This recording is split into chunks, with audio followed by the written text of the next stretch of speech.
Hi everyone, today I'm going to be walking you through getting set up for Hardcore Classic, as well as some tips and tricks to help you survive and have an overall smoother experience. Hardcore Classic is launching on Thursday the 24th of August and will be available by default for all players who have an active WoW subscription. You can access Hardcore Classic in the Battle.net launcher by selecting World of Warcraft Classic from the Live Classic list in the game version drop-down menu. Hardcore is not playable on Wrath of the Lich King Classic. Once you've logged into Classic, be sure to select a realm in the Hardcore tab. Any realms outside of this list will not have Hardcore enabled. Once you're in, you're free to create your character. Of course, you can make whichever race and class combination you'd like, but there are a couple of classes that offer better survivability than others.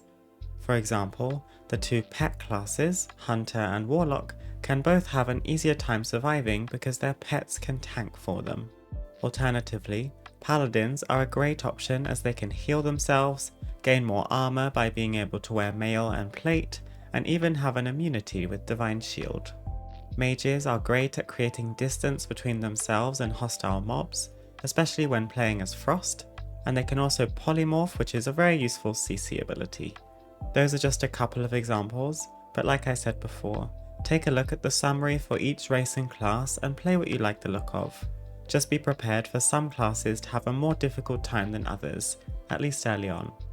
Before we get started with any gameplay, there are a couple of changes in the settings menu that I would recommend. Firstly, if you'd like to be able to pick up quests faster, enable instant quest text in the display tab. By default, this will be toggled off, and you'll see quest text unfurl slowly before you're able to actually pick up the quest, whereas when instant quest text is enabled, you see the full text immediately, and are able to accept the quest immediately too. Secondly, I would make some changes to the nameplate settings, as this is one of the more specific ones to helping you survive. First, I'd make sure you enable NPC names, specifically so that you can see the names of all nearby hostile mobs. That way, you should find it easier to avoid certain enemies and see where everyone is so you don't get stuck surrounded by mobs. Similarly, I would also make sure to toggle the first four options under Unit Nameplates. Always show nameplates, enemy units, minions, and miner. With unit frames always shown, you will see nameplates of mobs regardless of distance, whereas with this toggled off, nameplates only appear once you're close enough, by which point it may be too late to avoid the mob itself. Lastly, I prefer to play with stacking nameplates as opposed to overlapping ones, but this shouldn't be a huge concern in Classic, as you shouldn't be pulling big packs of mobs at once if you're trying to survive. This next section is about add-ons, and while I appreciate that some players would prefer to run Classic Hardcore without any add-ons for a more authentic experience, I do still have some suggestions for any players trying out Classic as a beginner to help you find your way and survive. The first add-on that many players find helpful is Questy. By default in Classic WoW, quest givers and quest objectives are not shown on your map or tracked in any way apart from in your quest log. This means you can't see quest givers unless you actively go looking for them, and you need to read quest text to find directions to your objective. Questy will allow you to see quest givers and objectives on your map, and will also show you the level recommendation for each quest, so you know which ones to do now and which ones to hold on to until you're a slightly higher level. The other add-on that can be super helpful, at least for surviving in Classic Hardcore, is Leatrix Plus. The main draw of Leatrix Plus here is the option to increase the zoom distance of your camera drastically. You can also do this with an in-game script if you don't want to use an add-on, but you'll likely have to paste the script into your game each time you log in to enable it. That script is copied in the description below for you. With Leatrix Plus installed, type /LTP and select the System tab from the menu and toggle Max Camera Zoom. You will see just how much further your camera can be zoomed out with this enabled, allowing you to see a much broader radius around your character to help you stay safe in dangerous areas. If you'd like to download these add-ons yourself, or any others for that matter, you can do so with your regular add-on client. Just make sure you are downloading them for the correct game version, which should be listed as Classic. Now we can get into some gameplay, and the best piece of advice I can give you to survive in Classic Hardcore is to understand how mob leashing works. Mob leashing is the term for how long a mob will stay fighting you before it tethers and runs back to its spawn location. When you aggro a mob, that mob is considered leashed to you, and an invisible timer starts. Taking actions like successful melee or spell casts, applying dots, damageless spells, or even resisting or immuning incoming damage will all extend this timer, keeping the mob leashed to you for longer.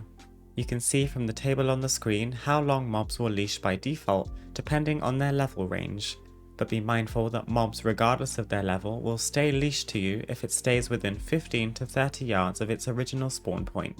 The point at which mob leashing becomes really dangerous is when you aggro multiple hostile mobs at once. This is because when you aggro one hostile mob, you will also aggro any other hostile mobs nearby, and because they've aggroed in a chain reaction from your first target, they will share their leash with them, meaning if you accidentally reset the leash timer of one mob, all aggroed mobs will have their timer reset.